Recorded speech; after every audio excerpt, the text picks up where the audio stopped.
Okay. All right, we'll review a little bit just to get us where we are, but start with a nice idea. The Chassam Sofer, the Torah Moshe, says that the main nace, I know we're done with Purim, but we're never done with Purim.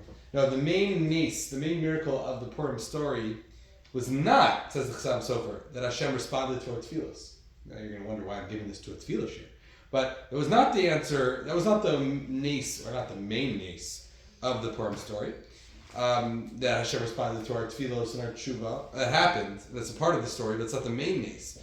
The reason why that is, says Chassam Sofer, is because there are many other examples of that in Tanakh. See that throughout Tanakh, where we do tshuva, we, sometimes better than others, we cry out, we fast, etc. So it's also not that Achashverosh listened to Esther. That's not the main nace of the story either. Why? Because at the end of the day, it's natural, somewhat, although it wasn't a miracle, it is somewhat natural for a king to show favor to his queen. So it doesn't mean it's not a miracle. We know the story, she risked her life. That's not the issue. But the main miracle, says the Chassam Sofer, is at the beginning of the Megillah, what happens? Hashem took care of Vashti and put Esther in place before we davened, before we did tshuva, before we did anything, before we were deserving of it, anything like that. I mean, think about it. Hashem puts, we know it now as like a puzzle that fits together. Well, Vashti has to, that's how the story begins, and Vashti has to be killed, and Esther, although it never says Vashti's killed, by the way, it's time for another time. But okay, Vashti has to be taken care of, Esther has to be in charge, and then eventually the story plays itself out. But interestingly enough, that happened way before the tefilah, way before the tshuva ever took place. So I think perhaps, it's not exactly what the Chassam Sofer says, but perhaps that's tefilah in general. It's not always that we daven, and Hashem either says yes or no, for whatever reasons we cannot possibly comprehend in this world, but Hashem says yes, or Hashem says no. Hashem answers every tefillah, just the answer can be no. So that's not the way tefillah is all the time. That's part of it, but there's no order like that with HaKadosh Baruch Hu. It doesn't always work like that. It could be that we're davening now for something later, or we're davening later, or whatever it is, for something even retroactively. I mean, there's no seder. We see that there's a machlokas, this week's parsha actually, about mukdam ucher b'Torah, whether the Torah is written in chronological order. Some Rishonim, some earlier commentaries seem to go out of their way, the Ramban among others, seem to go out of their way to say, no, of course it's written chronologically, but Rashi, among many others, say no, there's no chronological order to the Torah.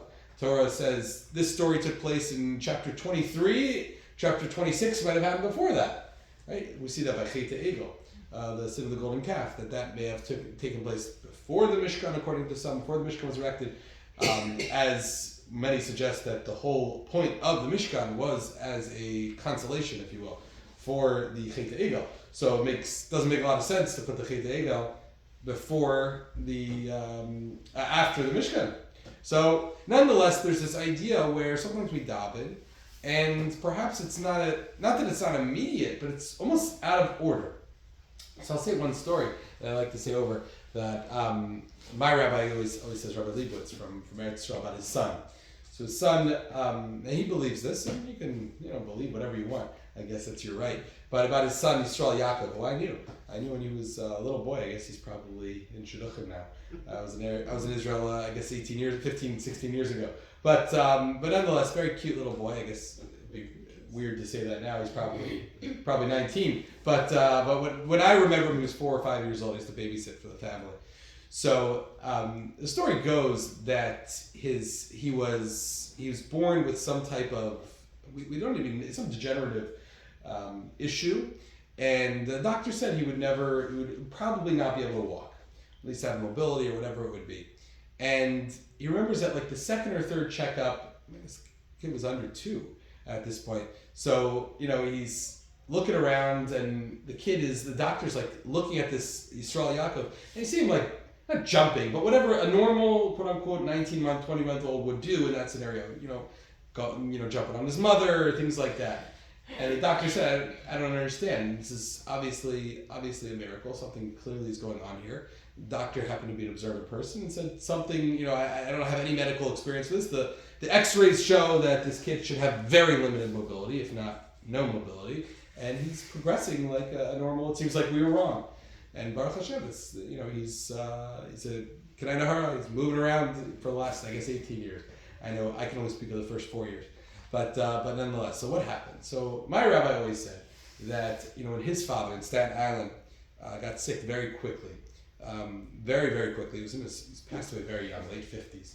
And so he's very, very involved in Staten Island, very close to Rabbi Yoel happens to be, and in the shul there. So they had a communal tehillim for him, and it was packed, and everyone, the entire Staten Island was taking tehillim for the whole week. And unfortunately, he passed very young, 59, 60 maybe, very, very young. And the story goes that he felt, his name was Yisrael Yaakov ben Eliezer.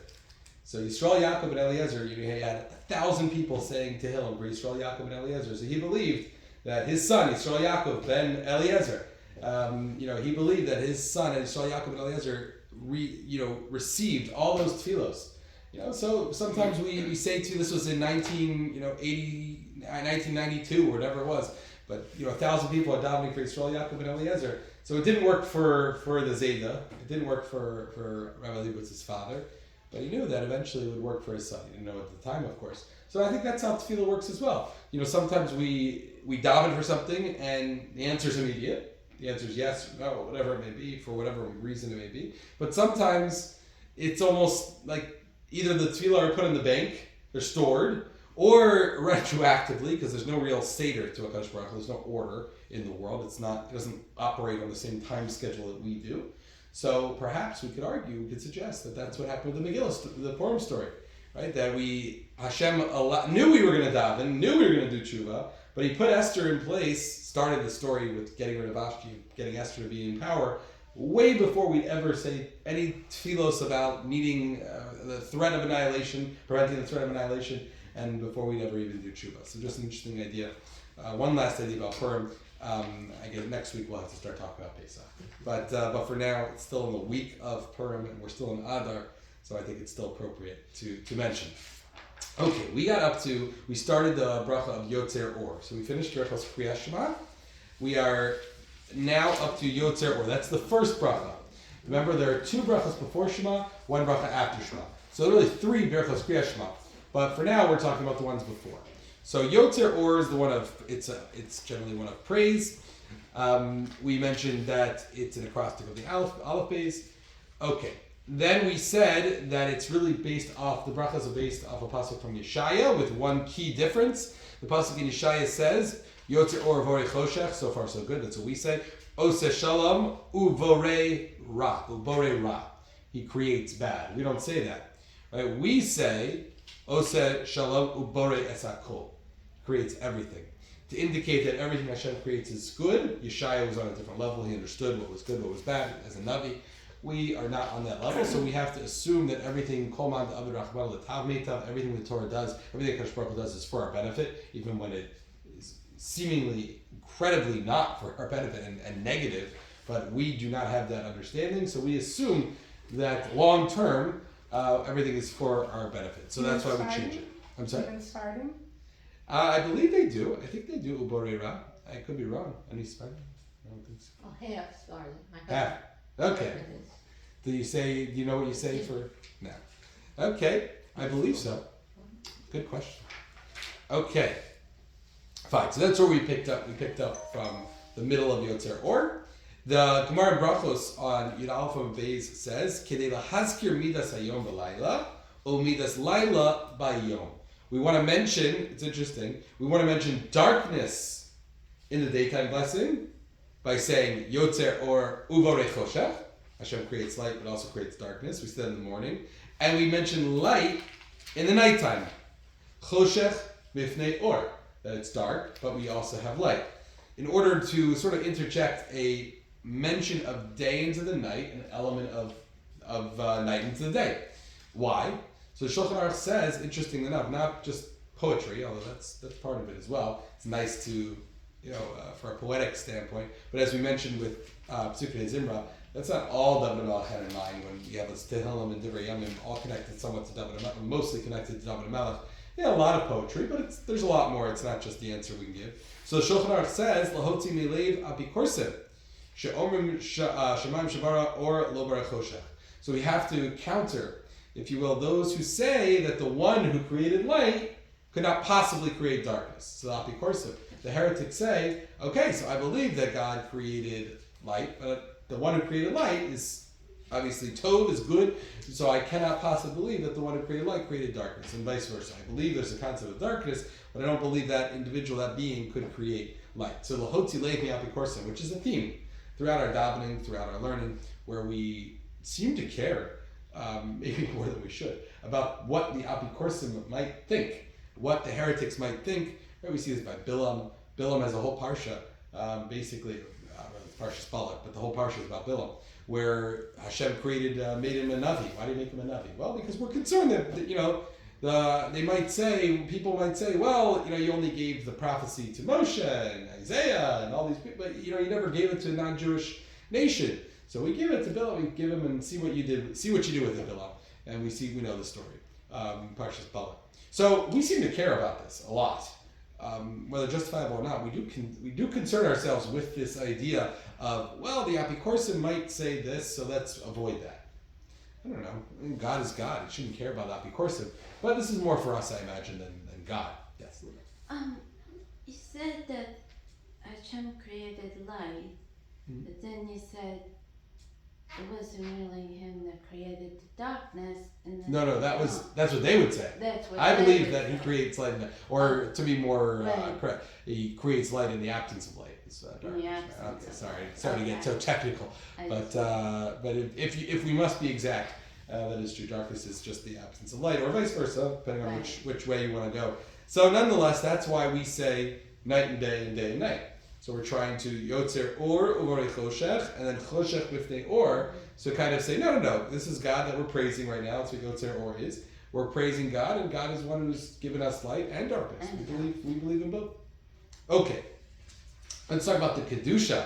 So when you think of kedusha, you think of in Shemona Esrei, in the middle of Shemona Esrei. But when kedusha is really, as we'll see, it's the song sung by malachim, by the angels. So the kedusha that you're most probably familiar with is, kadosh, kadosh, kadosh, right? Baruch kevod Hashem kevod. We have that, believe it or not. You may have noticed that, most of it, anyways, in this paragraph of Yotzer Or. Therefore, if it's kedusha, shouldn't you A, have to stand, and B, you need a minyan? We mentioned last week that kedusha, the Dvarim Kedusha, need a minyan. Can't be said without a minyan. That's why we don't say kaddish. We don't have a minyan. That's why I don't say Baruch Hu. We talked about that a little bit last week. Okay, so how could you say this paragraph, Yotzer Or, contains Kedusha? We should at least eliminate that part of Kedusha, the Kadosh, Kadosh, Kadosh, the Baruch Kavod, Hashem Kavod, right? We should eliminate that if we don't have a minyan. So the Rambam says, Medale Kedusha b'bracha rishona shelofnei shein yachid Kedusha. The Rambam says it's what you do. We don't hold like this, as we'll see. I don't know how Sfardim hold. It's a good question. But the Rambam says that we skip. If you're davening alone, you don't say it. It's Kedusha. It's the same thing, just like if you're davening alone, you don't repeat Shemona Esrei. You don't say Kedusha. That's only if you're in a minyan. However, we hold like the Ramah. The Ramah says a yachid, an individual davening by him or herself, could say this Kedusha. He says we're not really reciting Kedusha ourselves. That's not what we're doing. We're merely like describing the Kedusha that the angels happen to sing. So as opposed to when we are in the middle of Shemona Esrei, we are saying the Kedusha word for word. Here we're sort of like describing it. That's at least the way the Ramah understands it. The Shulchan Aruch says, as a compromise, what you could do, you could recite it with its cantillation. That's, the trup is hard, and many don't know the trup, granted, but sort of like in the sing-songy way. So this way, it's considered reading from the Torah. Or just have in mind, whenever you're not sure whether you're supposed to say something without a minyan, and it's a pasuk from the Torah, so you can read it like you read it from the Torah. So this way, kekore b'Torah, it's as if you're just reading it from the Torah. So you're not reciting the Kedusha, which may and should require a minyan. So that's what we do. We don't skip. We don't take it out. Anyone who's saying Berachos Kriyat Shema at home should, in fact, say whatever you see in the Siddur from post Baruch Hu. You don't say Baruch Hu until Shema. Okay. So because it's the Kedusha of the Malachim, we only say the first two phrases of Kedusha. You'll notice. We don't say third phrase, Yimloch Hashem, right? We don't say that because those are the songs of the Malachim. They only sing Kadosh, Kadosh, Kadosh and Baruch Kivod. However, we don't say Yimloch Hashem Le'olam Va'ed, right? That's from Tehillim. the end of Tehillim actually, Kuf Mem Vav. So in Pasuk Yud, the angels apparently only say the first two phrases. The first, Kadosh Kadosh Kadosh, not from Tehillim. Kadosh Kadosh Kadosh is from Yeshaya, actually beginning of Yeshaya, Parak Vav of Yeshaya. And the second, Baruch Kibod, is from the vision of the Masa Merkava, chariot of God. Very controversial, very difficult segment of Tanakh to understand. It's from Yechezkel, from the Masa Merkava, from the chariot, kind of describing what's going on upstairs on a more physical level than we're probably comfortable hearing about. So those are the two that the Malachim sing, from Yeshaya and from Yechezkel. No disrespect to David HaMelech. It's not, they don't not sing it for that. But we just, since David HaMelech, since Tehillim, it's not part of their song, we eliminate it from this part. We still bring it up to the other one. There are other reasons why we bring it up in the middle of Shemona Esrei for another time. Okay, so we have this Kedusha, which you can say without a minyan. After this Kedusha, we return to praising Hashem, which is our theme of Yotzer Or. We like to praise Hashem. We use 3 different phrases for praising Hashem. 3 different phrases. We're going to get to a lot of numbers. A lot of numbers, a lot of themes, a lot of patterns. I like to identify the patterns. So 3 phrases, which parallel the 3 words, you'll notice, we start Kedusha with. Kadosh, Kadosh, Kadosh. So there are 3 phrases. Ni'imos Yitenu. Ni'imot Yitenu, that's they offer pleasant melodies. Getting back to the theme of this being a song from a shira. Zemiros Yomeru, continuing that theme. They say songs of praise. And finally, the Tishbachos Yashmiu. They proclaim praises. So all sort of connected to the singing, the shira aspect of this a part of Yotzer Or, of praising HaKadosh Baruch Hu. We continue to do so in song, if you will. Okay, that's 3. So 3 connected to... Where is that? That's right before, towards the end of Yotzer Or. See where it says, I can show you if you pass me. Ni'imos Yitenu, Zemiros Yomeru, they're different. They're not back to back. Okay, and then you'll see the Tishbachos. Okay. Yeah, the Tishbachos Yashbi. Okay. Okay, excellent. So, continue our theme of numbers. Then we mentioned 8 activities that Hashem performs. Poel, this is right before Avarah. Poel Gvuros, performs mighty acts. Osech Hadashos, creates new things. Baal Milchamos, he wages war. Zorei Tzedakos, he plants seeds of righteousness. Matzmiach Yeshuos, continuing that theme, he brings salvation to sprout. Bori Refuos, he creates cures. Nora Sihilos, he performs amazing, awe-inspiring, praiseworthy acts. And Hadon HaNiflos, he performs works of wonders. Okay, so 8. Why 8? I'd like to know the significance of our numbers, not just a random number. Why do we mention 8? So it's interesting, it's brought down, it's corresponding to the 8 planets. Maybe not exactly the planets that we think, though, because we're talking about a time where they did not have the same understanding that we came to with our 8 planets. They may have included others, but nonetheless, still works with the number 8, with the solar system. We believe the planets, so then what's the point? Why are we saying, who cares about the planets? Because we believe, one of our themes, that the planets are not deities, they have no power over us, and they only carry out God's wishes. Whatever powers they have, which is not, for the sake of this conversation, they only have that power because of the allowance of God. They are carrying out God's wishes. So that's why we have the number 8 corresponding to 8 planets, and we don't really listen to the 8 planets any more than we listen to any other shliach messenger of HaKadosh Baruch Hu. But of course, as you know, many people worship the rest of the solar system, the planets, etc. So again, continuing that theme. Okay, so that's Yotzer Or. Let's move on to Avarabba, second of the brachos of Kriya Shema, the one right before Shema. So this is continuing our theme of 8. I noticed that we ask Hashem to give us Torah wisdom. I didn't see anyone who says this, but I did see that it's also 8. So it's got to be continuing that theme. We ask Hashem to give us Torah wisdom, as called in Reis Samos Sorsecha Ahava, in 8 different ways. 8 different ways. So we're asking God for wisdom in Torah, to understand His ways, and to understand the Torah. So 8 ways. Lahavim means to understand the complete ideas and the difficult aspects of Torah study. Lahaskil means to understand in order to be able to carry out and practice. That's important. We have to remember to do that. That's what we learn in theory. It's nice to learn about it, but we need to actually do it. Lishmoa means that we have to be ready to listen. Sorry to say, that's probably referring to the rabbis who have are looking at the Torah in a different way and will share with us how we can fulfill the laws of the Torah. Lilmod means that we have to review our learning until it becomes part of our knowledge. It's important. Lilamed means that we have to share our knowledge with others. It's not enough just to learn. We have to share our knowledge. We're all teachers in our own way. Lishmor means we have to guard our knowledge, guard our Torah, lest we forget it. La'asos, we have to carry out those commandments. A little different than acting out what we're learning. Now we have to actually carry out and do the commandments. Ulakayim. Finally, last but not least, it tells us to fulfill the commandments in such a way that we change purely mechanical action into a meaningful performance. That's the goal. That's what the Kayim is. To do more than just do it. To do it, but do it with a smile, or do it because we want to do it. Get to a point where we want to do it. That's probably the hardest, let's be honest. The Kayim is incredibly difficult. We say many have the minhag to say before they enter a big midrash. So it's tefilah to say, so we say the harev na, make the Torah sweet.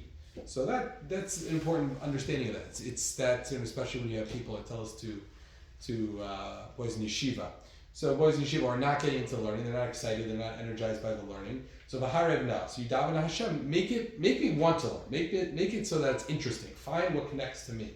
So I think that's the same thing with the Kayim. The Kayim is that we have to, we know how to do it, we just have to do it, and we have to do it the right way. We have to appreciate it. It has to be a part of us. So perhaps, take that and make it into a meaningful action.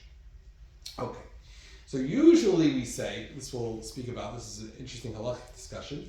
Usually we say, you should finish the bracha before the chazan, so you can answer amen to the bracha, right? I don't know if you ever knew that. It's important halacha about answering amen. So you want to answer amen, but you can't answer amen until you're done the bracha. So you say the bracha, maybe just a tiny bit quicker than the chazan, and then you answer amen to the chazan's bracha. Obviously, sometimes easier said than done. Granted, but that's the ideal way of looking at it. The one exception, as we'll see, maybe two, but one exception for now would be the bracha of Habocher B'Amo Yisrael B'Ahava. Right, that bracha at the end, right before Shema, Habocher, right, who chooses Klal Yisrael with love, where the Shulchan Aruch would want you to finish the bracha, interestingly enough, at the same time as the chazan, so you don't answer amen. Interesting. Usually you want to answer amen. Here you don't answer amen. Why don't you want to answer amen? What's wrong with that? Amen's a good thing. Well, here the problem is it might cause a hefsek. You can't have a hefsek, an interruption, going from the bracha before Kriyat Shema into Shema. So you want to go right into Shema. So the word amen, believe it or not, might be an interruption of some sort. That's at least the concern of the Shulchan Aruch. So usually you want to go and you want to go out of your way to answer as many amens as possible. It's a wonderful opportunity, wonderful idea.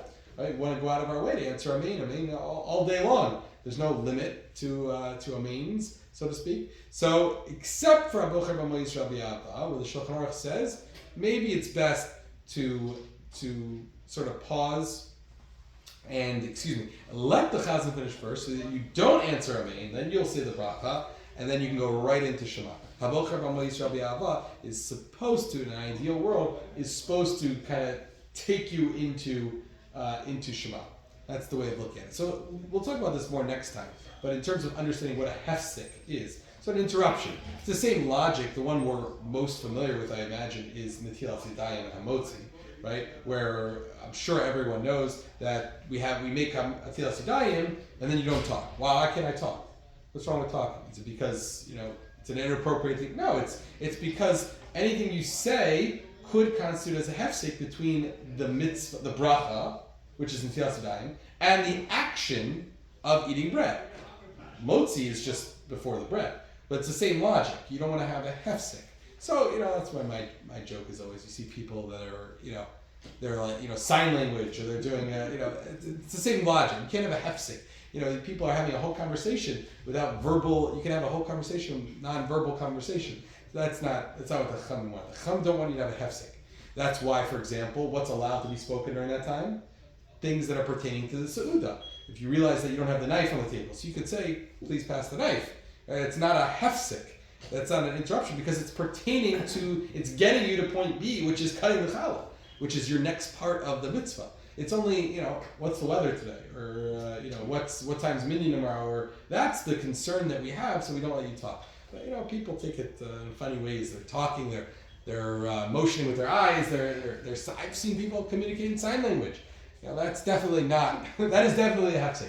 They're talking about whatever, No. Yeah, it's like, it's just funny. I always laugh when I see it. I understand why they do it, because they were taught as a young child, can't speak after washing before having a motzi. Fine, I get it, but it's wrong. It's not, don't say speak. It's like when I tell my students, is that muksa on Shabbos? No. Watching TV is not muksa on Shabbos. It's not the problem. Watching TV is prohibited on Shabbos because of X and Y concern. You don't say, I can't do that because it's muksa. Muksa is, you're not allowed to move an object that has no use for you on Shabbos. That's what muksa is. It's just part of chinuch. I just don't, terminology here. That's just my own thing. So you don't tell people, don't speak, don't make verbal communication, don't offer verbal cues. No. Don't have any hefsek. Don't do anything, say anything, or act anything. It's like charades over here. Sometimes I've seen it. Don't do anything that will take you away from the bracha of washing to eating hamotzi. However long that takes, if you have 1,000 people, you're at a Shabbaton or something, or you're eating alone, it doesn't matter. It could take a few minutes, it could take a few seconds, it doesn't matter. Can I ask you a thing? Yes. Not on the subject. Sure. But on the subject that you have said. Let's say you Shabbos. Let's say you wash and make hamotzi. There's stuff on the table that needs to go into the dining room, right? A soda, grain, or whatever it is. My son-in-law says you can't take it in because you're making half seconds. Unless it's for the challah. Right. Maybe you could I argue. thought you're not supposed to touch food after you wash. That's true. You shouldn't touch anything. Right. I've seen people shake people's hands. He's like, good Shabbos, good Shabbos. Yeah. It's like, now you gotta wash your hands again. Probably without a bracha, but you would wash again. It's not ideal. Yes, people do it. I'm sure I've been guilty of it as well, just without even thinking about it. Oh, the grain's right there, take it in. You're absolutely right. It's definitely, unless it's the challah. You need the challah, maybe the knife or the salt. Yeah, exactly. Did I hear you correctly? That it's better to ask for the knife than to make motions that you need a knife? Or it doesn't matter. I don't know that it matters at that point. Meaning, the point is that you're not allowed to have a hefsek, that you can't interrupt yourself for something that has nothing to do with what you're about to do, which is the action of eating bread. So something like, I need a knife, you could say please. But they used to joke about that in yeshiva. Well, you shouldn't use extra words to say please is should be part of everyone's Find that vocabulary. hard to believe. Yeah, I mean, As a person who's forgotten the knife, to put the knife out. yeah, or you just get the knife. You could point for the knife. It's the same thing. Sakin. Oh, because that's The classic example is the animals, right? The Shulchan Aruch brings this down. You have a chiyuv to feed your animals before you yourself, right? Perhaps even those you're responsible for. You have an obligation to feed your animals. So if that's the case, so if you're about to make a motzi, so Shulchan Aruch says, the Ramah says that you're allowed to say, oh wait, we didn't feed the animals. Because you can't eat the bread until you fed your animals. Because you have a chiyuv, you have an obligation to feed your animals before you feed yourself. That's the example that Shulchan Aruch and Ramah bring. But nonetheless, I don't know if it's better or it's probably the same. Meaning, if you're going to point to the knife, but now your husband has no idea what you're talking about, Exactly. or what are you doing? Just say it, or whatever. Fine, then that may not be as good. But if the knife's there, and you say, "Oh, go get. You're up anyways. Go get the knife." Yeah, I assume that's just as good. The point is, you can't have a hefsek. We assume a verbal contact is the worst, and anything else is okay. That's what I'm trying to say. It's anything that has nothing to do with the Seudah is problematic. Anything that has to do with the Seudah, better is allowed. That's the way I would phrase it. I'm not sure if there's like a pecking order of pointing versus you have to know your significant other and or whoever's there, whoever we're communicating to.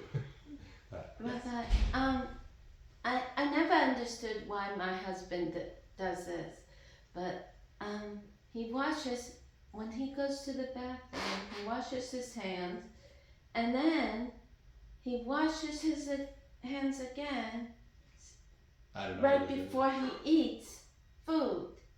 He does it. What I mean, what are you talking? Are you talking in the morning? Or are you in the talking? morning, and then it's like he does it in the morning before he eats. It says Like when he wakes up in the morning? wakes up in the morning. Well, that's two separate washings. Two separate. That's for washings. Ruach Ra versus Mishum Matim I Kiyas. never understood the Yeah, it's difference. totally different. That's Ruach Ra. We believe that there's some spiritual need to wash our hands every morning. So we wash our hands in the morning. That's mishum tuma for impurity reasons. But before eating is a different discussion. It's mishum nikiyas. We want to clean ourselves, make sure our hands are clean. That's 2 different washings. But I never understood that. Absolutely. That's a special prayer or something. yeah, there's a lot. Very interesting stuff. Okay, so we'll pick up next week. So that's this next week and 2 weeks. We should be good. Want to see where we get to in Shmoneh Esrei.